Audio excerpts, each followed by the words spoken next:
Hi hello ಎಲ್ಲರಿಗೂ ನಮಸ್ಕಾರ. ಇವತ್ತಿನ ವಿಡಿಯೋದಲ್ಲಿ ಇನ್ವಿಸಿಬಲ್ ಕ್ರಾಸ್ ಬೆಲ್ಟ್ ಯಾವ ರೀತಿ ಸ್ಟಿಚ್ ಮಾಡೋದು ಅಂತ ನೋಡೋಣ.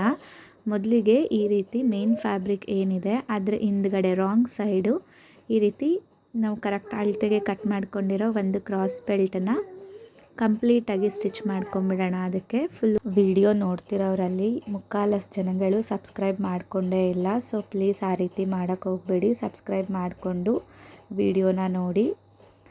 ಈ ಥರ ಸ್ಟಿಚಿಂಗ್ ಆದಮೇಲೆ ಎಕ್ಸ್ಟ್ರಾ ಫ್ಯಾಬ್ರಿಕ್ ಏನೇನಿದೆ ಅದನ್ನೆಲ್ಲ ಕಟ್ ಮಾಡಿ ತೆಗೆದುಬಿಟ್ಟು ಈಗ ರೈಟ್ ಸೈಡಿಂದ ಇನ್ನೂ ಒಂದು ಲೈನಿಂಗ್ ಬಟ್ಟೆನ ಇಟ್ಟು ಸ್ಟಿಚ್ ಮಾಡ್ಕೊಳ್ಳೋಣ.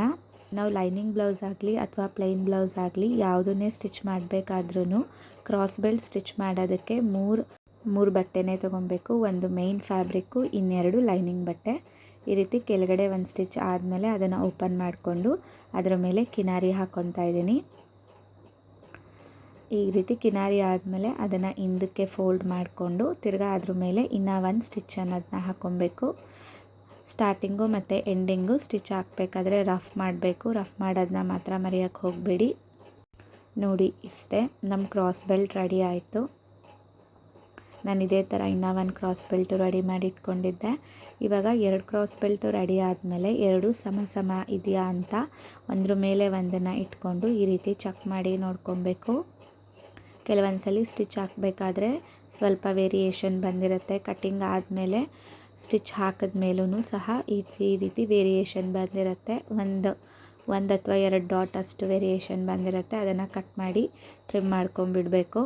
ಇವಾಗ ಬಾಡಿ ಪೀಸ್ಗೆ ಇನ್ವಿಸಿಬಲ್ ಕ್ರಾಸ್ ಬೆಲ್ಟ್ ಆಗಿ ಯಾವ ರೀತಿ ಅಟ್ಯಾಚ್ ಮಾಡೋದು ಅಂತ ನೋಡೋಣ. ಈ ಇನ್ವಿಸಿಬಲ್ ಕ್ರಾಸ್ ಬೆಲ್ಟ್ ಅಟ್ಯಾಚ್ ಮೆಥಡನ್ನು ಕ್ರಾಸ್ ಬೆಲ್ಟ್ ಇನ್ವೈಟ್ ಆಗಿ ಸ್ಟಿಚ್ ಮಾಡೋದು ಅಂತಲೂ ಕರೀತಾರೆ.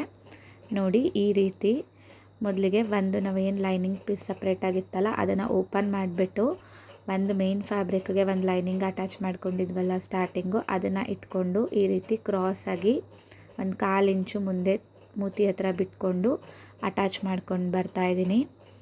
ಈ ನಾವೇನು ಮೇನ್ ಡಾಟ್ ಹಿಡಿದಿದ್ವಲ್ಲ ಅದನ್ನು ಈ ರೀತಿ ಕೋನ್ ರೀತಿ ಬರೋ ರೀತಿ ಫೋಲ್ಡ್ ಮಾಡ್ಕೊಳ್ಬೇಕು. ಕರೆಕ್ಟಾಗಿ ಅರ್ಧ ಮಾರ್ಜಿನ್ ನಾವೇನು ಸ್ಟಿಚಿಂಗಿಗೆ ಅಂತ ಬಿಟ್ಟಿದ್ವಿ ಅಲ್ಲ ಅಷ್ಟಕ್ಕೆ ಈ ರೀತಿ ಒಂದು ಸ್ಟ್ರೈಟಾಗಿ ಸ್ಟಿಚ್ ಹಾಕ್ಕೊಬೇಕು. ಆಗ ಇನ್ನೂ ಒಂದನ್ನು ಯಾವ ರೀತಿ ಅಟ್ಯಾಚ್ ಮಾಡೋದು ಅಂತ ತೋರಿಸ್ತೀನಿ. ಈ ರೀತಿ ಅಟ್ ಎ ಟೈಮೇ ಎರಡನ್ನೂ ಸಹ ಈಕ್ವಲ್ ಆಗಿ ಸ್ಟಿಚ್ ಮಾಡ್ಕೊಂಡು ಹೋಗಬೇಕು.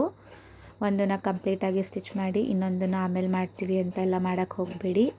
ವಿಡಿಯೋ ನೋಡ್ತಿರೋರು ಈ ವಿಡಿಯೋ ನಿಮಗೆ ವರ್ತ್ ಅಂತ ಅನಿಸಿದ್ರೆ ಪ್ಲೀಸ್ ಸಬ್ಸ್ಕ್ರೈಬ್ ಮಾಡ್ಕೊಳ್ಳಿ. ಮತ್ತು ಇವಾಗ ಟೈಲರಿಂಗ್ ಕಲಿಬೇಕು ಅಂತ ಅಂದ್ಕೊತಿರೋರಿಗೆ ಪ್ಲೀಸ್ ಇದನ್ನು ಶೇರ್ ಮಾಡಿ. ಬಿಗಿನರ್ಸ್ ಯಾರ್ಯಾರಿದ್ದೀರಾ ಪ್ಲೀಸ್ ಒಂದು ಕಮೆಂಟ್ ಮಾಡಿ. ನನಗೆ ಎಷ್ಟು ಜನ ಬಿಗಿನರ್ಸ್ ಇದ್ದಾರೆ ಅಂತ ಅನ್ನೋದು ಗೊತ್ತಾದರೆ ನಾನು ಆದಷ್ಟು ಬೇಗ ಬೇಸಿಕ್ಕಿಂದ ಫ್ರೀ ಆನ್ಲೈನ್ ಟೈಲರಿಂಗ್ ಕ್ಲಾಸಸ್ ಸೀರೀಸ್ನ ನಾನು ಸ್ಟಾರ್ಟ್ ಮಾಡ್ತೀನಿ. ಅದರಲ್ಲಿ ನಾನು ಬೇಸಿಕ್ ಪೇಪರ್ ಕಟ್ಟಿಂಗಿಂದನೂ ನಾನು ವೀಡಿಯೋಸ್ನ ತೊಗೊಂಡು ಬರ್ತೀನಿ ನಿಮ್ಮ ಹತ್ರ. ನೋಡಿ ಆ ಸ್ಟಿಚ್ ಆದಮೇಲೆ ಈ ರೀತಿ ಕಾಣಿಸುತ್ತೆ. ಇವಾಗ ಮೇಲ್ಗಡೆ ಶೋಲ್ಡರಿಂದ ಸಣ್ಣಕ್ಕೆ ಬಾಡಿ ಪೀಸ್ನ ಈ ರೀತಿ ಫೋಲ್ಡ್ ಮಾಡಿಕೊಂಡು ಬರಬೇಕು. ಫೋಲ್ಡ್ ಮಾಡ್ಕೊಂಡು ಬಂದು ಈ ಪಾರ್ಟ್ ಏನಿದೆ ಕ್ರಾಸ್ ಬೆಲ್ಟ್ ಇದೆಯಲ್ಲ ಅಷ್ಟು ಒಳಗಡೆನೆ ಅದು ಕೂತ್ಕೊಳ್ಳೋ ಥರ ನೋಡಿಕೊಂಡು ಇನ್ನು ಒಂದು ಲೈನಿಂಗ್ ಕ್ರಾಸ್ ಬೆಲ್ಟ್ ಏನಿದೆ ಅದರ ಎಡ್ಜ್ಗೆ ಕರೆಕ್ಟಾಗಿ ಈ ಎಡ್ಜನ್ನ ಇಟ್ಕೊಂಡು ಕರೆಕ್ಟಾಗಿ ಅದು ಏನು ಕೋನ್ ರೀತಿ ಶೇಪ್ ಬರುತ್ತಲ್ಲ ಅಲ್ಲಿಗೆ ಕರೆಕ್ಟಾಗಿ ಅದನ್ನು ಇಟ್ಕೊಂಡು ಸ್ಟಿಚ್ ಹಾಕ್ಕೊಬೇಕು. ಕರೆಕ್ಟಾಗಿ ಅದು ಅರ್ಧ ಮಾರ್ಜಿನ್ ಅಂತ ನಾವೇನು ಬಿಟ್ಟಿರ್ತೀವಲ್ಲ ಅಲ್ಲಿಗೆ ಕರೆಕ್ಟಾಗಿ ಸ್ಟಿಚ್ ಬರಬೇಕು. ಆ ರೀತಿ ನೋಡ್ಕೊಂಡು ಸ್ಟಿಚ್ ಮಾಡಿ. ಮತ್ತು ಈ ರೀತಿ ಸ್ಟಿಚ್ ಹಾಕಬೇಕಾದ್ರೆ ನಾವೇನು ಸಣ್ಣಕ್ಕೆ ಫೋಲ್ಡ್ ಮಾಡ್ಕೊಂಡಿದ್ವಲ್ಲ ಅದು ಸಿಗಾಕೊಳ್ಳೋ ಚಾನ್ಸಸ್ ಇರುತ್ತೆ. ಅದನ್ನು ಒಳಗಡೆ ತಳ್ಕೊತಾ ನಾವು ಸ್ಟಿಚ್ ಮಾಡ್ಕೊಬೇಕು. ಈ ರೀತಿ ನೋಡಿ ಕಾರ್ನರಲ್ಲಿ ಅದನ್ನು ಕಟ್ ಮಾಡಿಕೊಂಡು ಸಣ್ಣಕ್ಕೆ ನ್ಯಾಚ್ ಅನ್ನೋದನ್ನ ಇಟ್ಕೊಬೇಕು.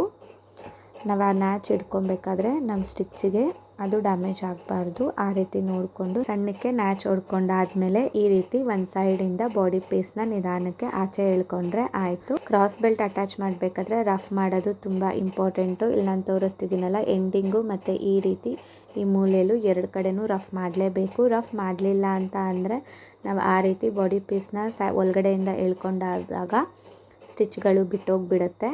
ಆಮೇಲೆ ಅದ್ರ ಮೇಲೆ ಸ್ಟಿಚ್ ಹಾಕ್ಕೊಂಡ್ರು ಅದಷ್ಟು ಚೆನ್ನಾಗಿ ಫಿನಿಶಿಂಗ್ ಬರೋದಿಲ್ಲ. ಸೊ ಸ್ಟಾರ್ಟಿಂಗು ಎಂಡಿಂಗು ಮಿಸ್ ಇಲ್ಲದೆ ರಫ್ನ ಮಾಡಿ. ಈ ರೀತಿ ಕ್ರಾಸ್ ಬೆಲ್ಟಲ್ಲಿ ಏನಾದರೂ ಎಕ್ಸ್ಟ್ರಾ ಬಂದಿದ್ದರೆ ಅದನ್ನು ಈ ರೀತಿ ಸಮಕ್ಕೆ ಕಟ್ ಮಾಡಿ ತೆಗೆದುಬಿಟ್ಟು ನೆಕ್ಸ್ಟು ಗುಂಡಿ ಪಟ್ಟಿ ಮತ್ತು ಕಾಚಪಟ್ಟಿ ರೆಡಿ ಮಾಡೋಕ್ಕೂ ಮುಂಚೆ ಎರಡೂ ಕರೆಕ್ಟಾಗಿ ಬಂದಿದೆಯಾ ನಮ್ಮ ಕ್ರಾಸ್ ಬೆಲ್ಟು ಅಂತ ನೀಟಾಗಿ ಗುಂಡಿಪಟ್ಟಿ ಕಡೆ ಮತ್ತು ಈ ಕಡೆ ಕಂಕ್ಳು ಕೆಳಗಡೆ ಎರಡನ್ನೂ ಸಹ ಇಟ್ಕೊಂಡು ನೋಡ್ಕೊಳ್ಳೋಣ. ನೋಡಿ ಎಷ್ಟು ಕ್ಲೀನಾಗಿ ಫಿನಿಶಿಂಗ್ ಅನ್ನೋದು ಬಂದಿದೆ. ಈ ವಿಡಿಯೋ ಇಷ್ಟ ಆಗಿದ್ರೆ ಪ್ಲೀಸ್ ಒಂದು ಲೈಕ್ ಮಾಡಿ, ಸಬ್ಸ್ಕ್ರೈಬ್ ಮಾಡ್ಕೊಳ್ಳಿ, ಅಲ್ಲೇ ಪಕ್ಕದಲ್ಲಿ ಇರೋ ಬೆಲ್ ಐಕಾನ್ನ ಕ್ಲಿಕ್ ಮಾಡ್ಕೊಳ್ಳಿ. ಪ್ರತಿದಿನ ವಿಡಿಯೋಸ್ನ ಅಪ್ಲೋಡ್ ಮಾಡ್ತೀನಿ. ಎಲ್ಲರಿಗಿಂತ ಮೊದಲು ನಿಮಗೆ ಆ ವಿಡಿಯೋ ಬಂದು ತಲುಪಲಿ. Thank you.